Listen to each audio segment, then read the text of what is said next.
Tu passes des heures à peaufiner ton profil, à choisir la bonne photo, à envoyer le message parfait. Pourtant, elle ne répond pas.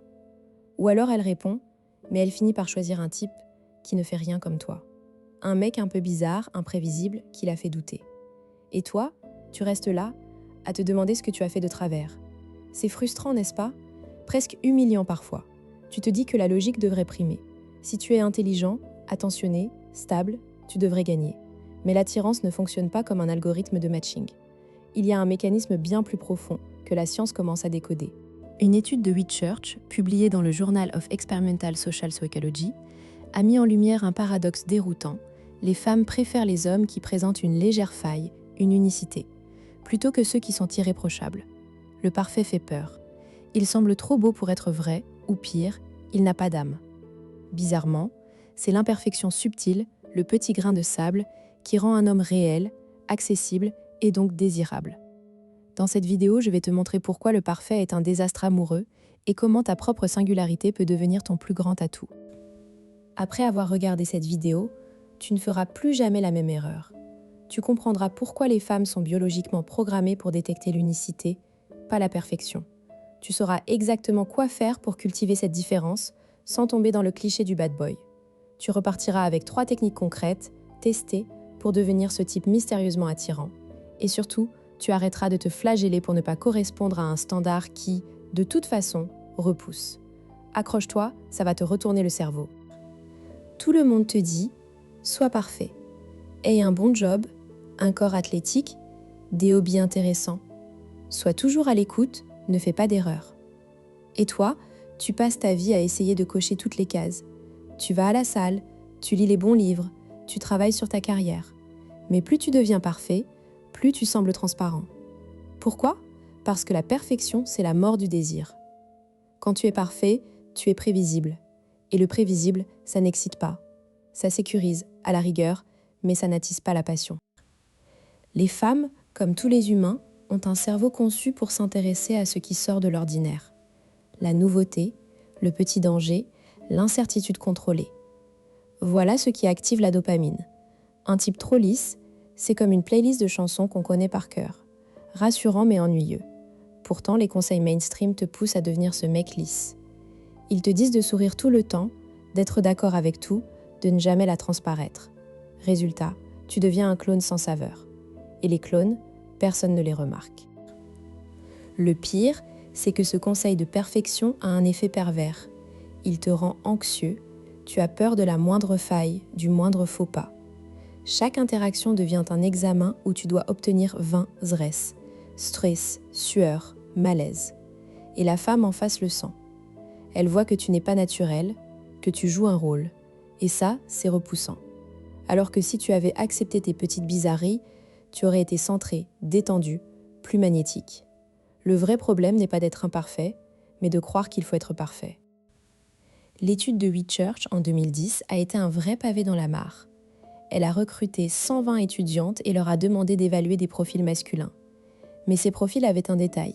Certains montraient une petite imperfection, une faute d'orthographe dans le message, une passion un peu geek. Résultat, les hommes avec une petite faille étaient jugés plus attirants que ceux sans faille. Pourquoi? Parce que la faille les rendait humains, donc plus proches. Et surtout, elle crée un besoin de réparer, d'expliquer, un investissement émotionnel. Le cerveau féminin est câblé pour évaluer le potentiel de relation et une perfection totale n'offre aucune prise. Ce mécanisme s'appelle le effet de la faille unique. Ce n'est pas l'imperfection en soi qui attire, mais le fait qu'elle est spécifique à la personne. C'est ta marque de fabrique. Imagine 2 hommes. Eric, 28 ans, commercial à Lyon, qui a un physique avantageux, un bon salaire et qui coche toutes les cases. Ses conversations sont fluides, il dit toujours ce qu'il faut. Mais il est comme une affiche publicitaire, lisse, sans aspérité. Tu sais exactement à quoi t'attendre. Puis il y a Romain, 32 ans, développeur à Toulouse, qui a une passion étrange. Il collectionne des machines à écrire anciennes. Il en parle avec une flamme dans les yeux. Parfois, il digresse, il est un peu maladroit dans ses gestes, mais ses yeux pétillent. Lors d'un premier rendez-vous, Eric arrive avec une rose, sourit parfaitement, pose les bonnes questions. Il évite les sujets polémiques, parle de ses voyages. La femme en face, Claire, 26 ans, architecte à Paris, se dit « C'est un type bien, mais il manque quelque chose. Je ne peux pas mettre le doigt dessus. Il est comme un film avec un scénario trop propre. Tu sais déjà la fin. » Romain, lui, l'a fait rire parce qu'il raconte comment il a trouvé une machine à écrire dans un vide-grenier et comment il a failli se faire piquer par une abeille. Il admet qu'il ne sait pas cuisiner, mais qu'il fait d'excellents gâteaux au chocolat. Il a une passion qui le rend un peu étrange, mais authentique. Claire se sent curieuse. Elle veut en savoir plus. Elle se surprend à sourire intérieurement de sa maladresse. Il n'est pas parfait, mais il est vrai.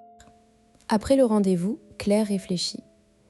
Éric coche toutes les cases logiques, stabilité, beauté, intelligence. Mais Romain a créé une émotion, de l'intérêt, de la surprise, un peu d'amusement. Son cerveau a libéré de la dopamine à cause de la nouveauté, de l'unicité. Le surlendemain, Éric envoie un message parfait. « Bonsoir Claire, j'ai passé un très bon moment avec toi. J'aimerais te revoir si tu es d'accord. » Correct, poli, attendu, Romain, lui, envoie un message quelques heures après. « J'ai trouvé une machine à écrire en 1920 qui écrit « Attends » tout en majuscule. Tu imagines taper un mail en majuscule tout le temps ? MDR. Ils partagent une découverte, une bizarrerie, une émotion. Claire sourit et répond. Mais du coup, tes mails ressemblent à des titres de journaux. Urgent, je t'invite à manger, échange vivant, personnalisé.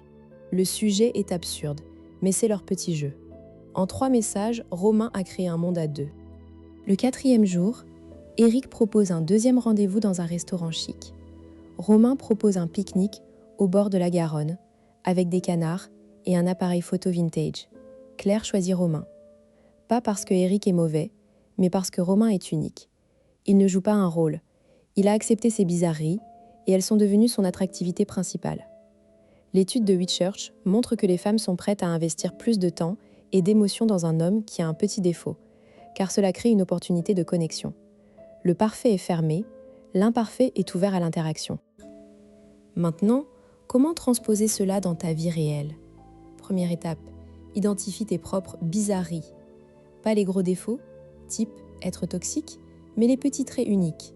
Peut-être que tu es passionné par les champignons, que tu as un humour un peu décalé, que tu parles de économie avec trop de détails, que tu portes des chaussettes dépareillées. Qu'est-ce qui, chez toi, pourrait sortir de l'ordinaire ? Note 3 choses qui te rendent toi, sans les censurer.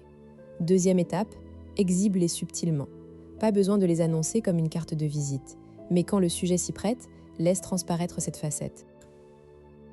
Troisième étape, observe la réaction. Si elle sourit, pose une question ou relance, c'est gagné.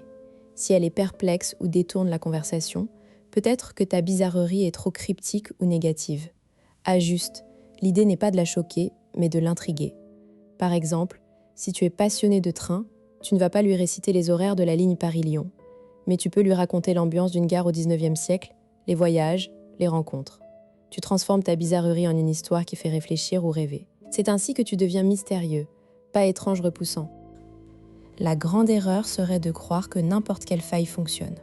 Non. Une faille trop visible, manque d'hygiène, arrogance, pleurnicherie, est un repoussoir.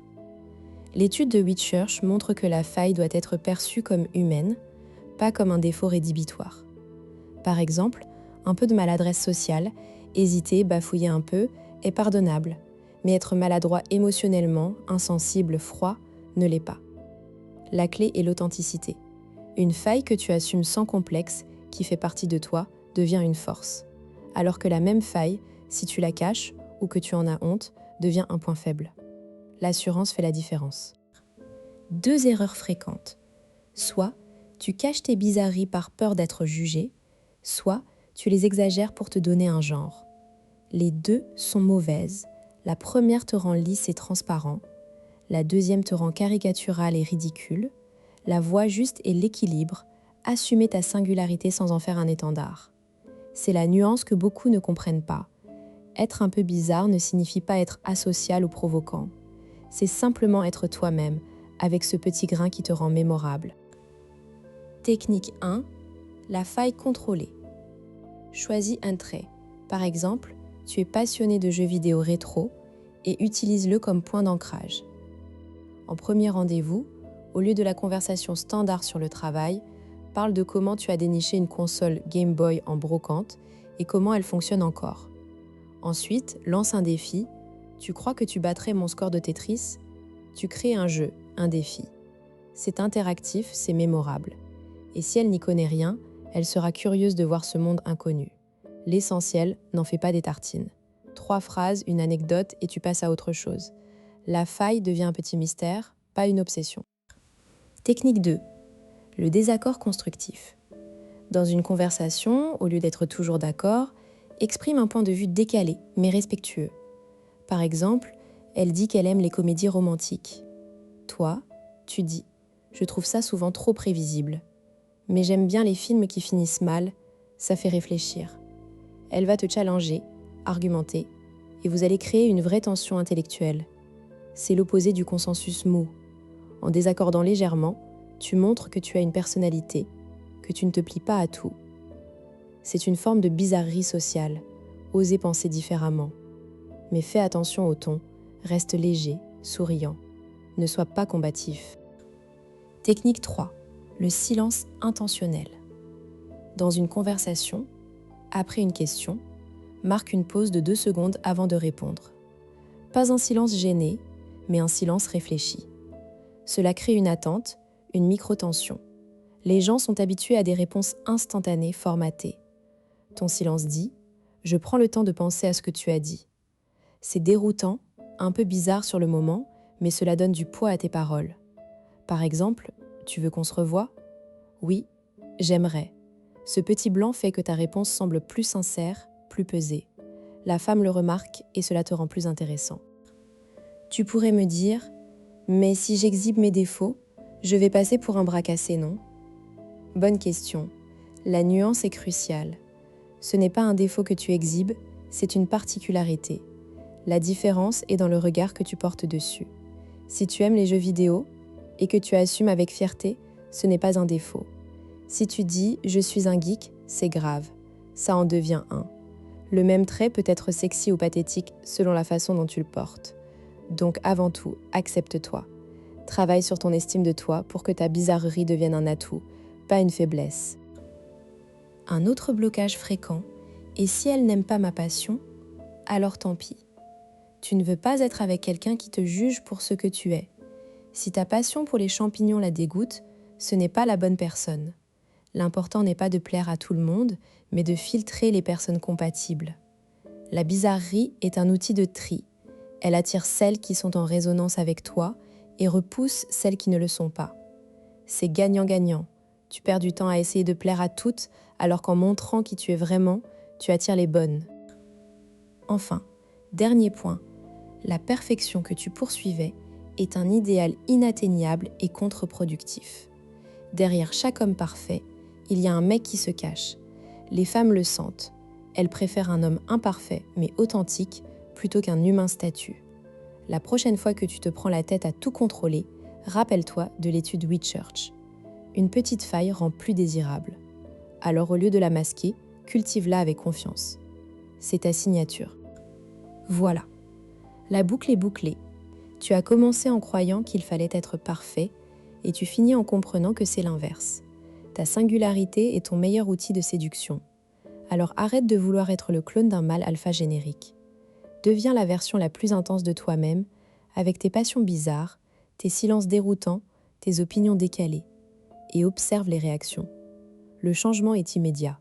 Si cette vidéo t'a ouvert les yeux, like-la pour m'encourager à continuer. Abonne-toi pour ne pas rater les prochaines, et en attendant, va cultiver ta petite faille. Elle te mènera plus loin que n'importe quelle perfection.